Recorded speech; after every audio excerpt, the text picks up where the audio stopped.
Hello, this is Miss Kyler, and today we're going to be talking about Lanval, which is a lay by Marie de France. So if you've ever heard about Robin Hood or watched a movie about Robin Hood, that gives you an idea about the time period in which Marie de France is writing. So we have the French-speaking Normans, think about Prince John, they're the ones that are ruling the society, and the poor Anglo-Saxon serfs who have a more Germanic language. So very little is known about Marie de France. Judith Chauve is the one who translated Lanval, the version that we're reading, and she thinks that Marie de France may have been an aristocratic woman, perhaps a nun, living in England. Her audience was most likely the court, people of the aristocracy who were in the court of the ruling people. She uses a widely read Anglo-Norman literary language, and what we start seeing is that Norman and Anglo-Saxon are merging to change the way the English language is working at this time. King Arthur is the king of Camelot and leader of the Knights of the Round Table. According to legend, Merlin the magician had a lot to do with Arthur's birth and his kingship. A work called Morte d'Arthur, written by Thomas Malory, portrays King Arthur as a strong and generous king. We see him being constantly plagued by his half-sister Morgan Le Fay, who seems to be jealous of his marriage to Queen Guinevere, and he is also constantly besieged by his illegitimate son / his nephew, Mordred. Many think that that's his son through Morgan Le Fay. Mordred plots Arthur's overthrow, and in battle in that big last final battle, he wounds King Arthur in battle, and Arthur is taken away by the Lady in the Lake to die or be mended and return when England needs him again. Morte d'Arthur by Thomas Malory portrays Queen Guinevere as an adulteress who has affairs with the knights, particularly Lancelot, and brings about the doom of Camelot. However, later we see a more sympathetic portrayal as a queen of wisdom and mercy. We will be seeing that in the Canterbury Tales that we're going to be looking at later on. So in the story, the lay about Lanval, we see that he's the outsider, he's a foreigner, and he falls in love with a fairy queen. So keep in mind that the context in which Lanval would be heard by its audience. The lay was going to be usually read aloud, and there may be music accompanying it. She would be reading it in a court, so there would be an aristocratic audience sitting there listening in a very noble, very high-class setting. So we use the word courtly a lot. So we have a lot of words that depict aristocracy and cultural behavior. The word noble is really important. Noble being of high birth and being expected to be of very exemplary behavior. Notice how women and land are put in the same category. We have King Arthur gives out gifts of women and land so that women are seen as prizes and not people. Also keep in mind that we have a female writer, so it's interesting to see how she portrays the different women in her lay. So King Arthur's like the ring givers of old. Remember, a ring giver is a lord, and that idea about comitatus. He's generous with his followers, but in this situation he forgets Lanval, so he's committing a really bad breach of the expectations of way things were supposed to work at that time. A lord was supposed to be generous and take care of his followers in reward for their loyal service. Lanval is forgotten, even though he's served him loyally.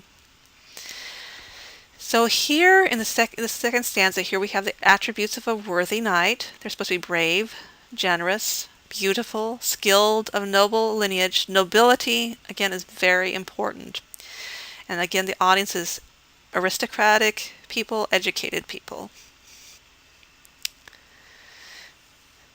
So Lanval had himself been generous, and so that trait should have been rewarded.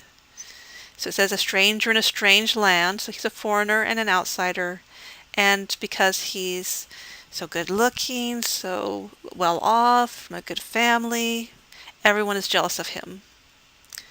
And even describe the horses as noble. So everything is described as beautiful, elegant, and noble in this lay. Also keep in mind that we see this idea about the outward appearance and status being the indication of what the inward character would be. So we can judge a person by what they look like. This is a big concept from the Middle Ages. A handsome knight would be a good, kind, noble knight. A beautiful, wealthy fairy would be a woman of worth, and that if she says one thing, that's her word. It's indisputable. Notice that throughout the reading, everything depends on the beauty of the fairy queen, the outward appearance of the queen. We see this later on in the Renaissance when Shakespeare portrays King Richard III. He's someone that was born lame and ugly and hunchback. So that was supposed to convey to the audience automatically that he was born with an evil inward character. So the way he looks is supposed to show the audience right away that he is a bad person. So, although nowadays hopefully we've gone beyond that, at that time, if she's beautiful, she must be good. If he's ugly, he must be bad. So here we see that in Lanval, the mannerly, well-bred, there's an emphasis on courteous and noble. That's, again, two traits that distinguish aristocracy from vassals, villains, and serfs. So if you're of high birth, you're supposed to be courteous, noble, educated, of good manners. If you're born poor, then we expect them to be more crude. The fairy queen has her own followers, just like the lords of old.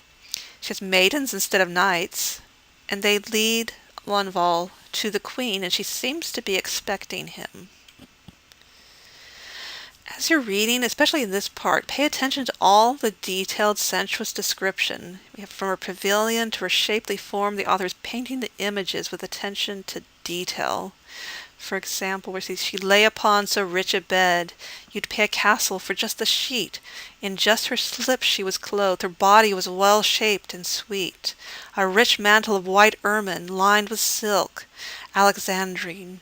Very specific, very detailed, very sensuous.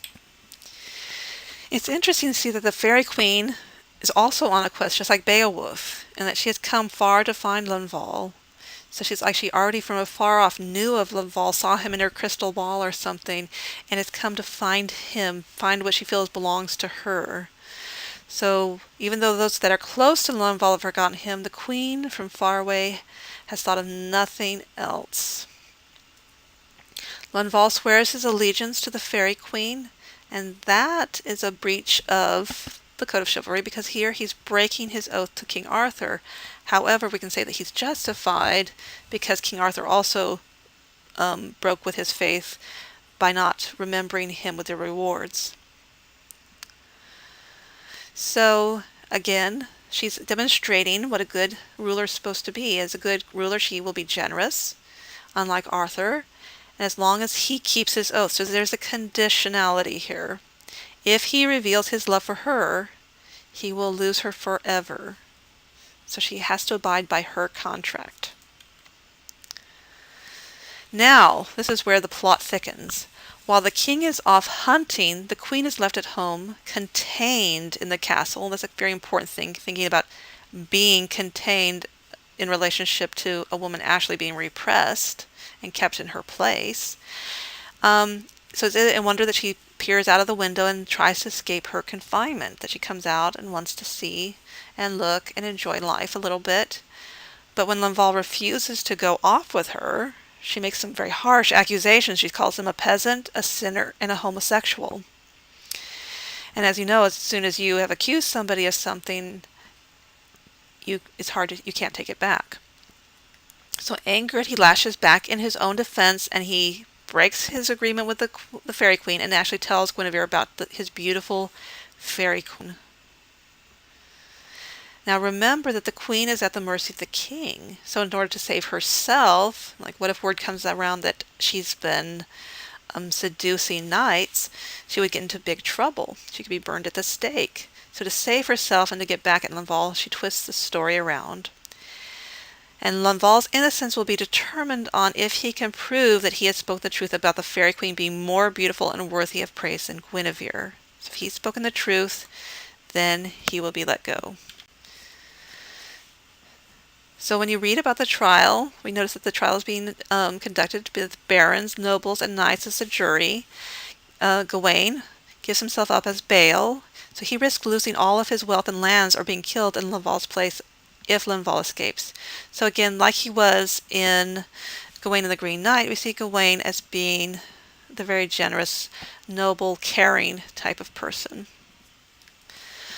So finally, the Fairy Queen arrives to save the day, even though Lanval broke his oath. So notice the description of her. Her body was slim, long-waisted, tall. Her neck was wider than the fresh snowfall. Her eyes are gray. Her face is white. Keep on emphasizing that she's so pale and white. And her forehead smooth. Her hair is bright and blonde. All of this is the epitome of beauty and goodness in the minds of the aristocratic audience at the time that this was written. Also notice here there's a really strong role reversal. Here the queen comes and rescues Lanval in distress instead of the damsel in distress. She also has control over him financially because she's the ring giver, she's the provider. Emotionally, he's the one that was dealing with depression. She's the one who can help him and keep him from being depressed. Conditionally, so if he breaks their contract, he will lose every connection with her, so she has to go by her rules. And gender-wise, because she is what provides him with the reassurance of his masculinity.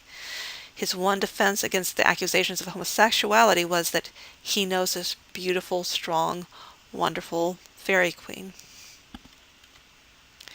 Also pay attention to the way the courtly love triangle works.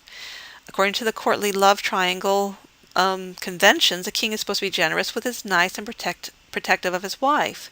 Lanval in the story is loyal to King Arthur, but King Arthur fails in generosity. Another convention is a knight needs to be loyal to his lord and courteous to the wife of the lord. So he's supposed to defend her honor and provide romance, a platonic sort of romance, make her feel beautiful and like a woman. Lanval, however, has a new loyalty to the Fairy Queen. The wife of the lord needs to be faithful and also courteous with the knights and encourage them to be brave and do great deeds. Here, Guinevere breaks the rules by trying to commit adultery while Arthur is away. Another convention, a knight should be courteous, attentive, and respectful with the wife of his lord. However, Lanval fails at being courteous with Guinevere.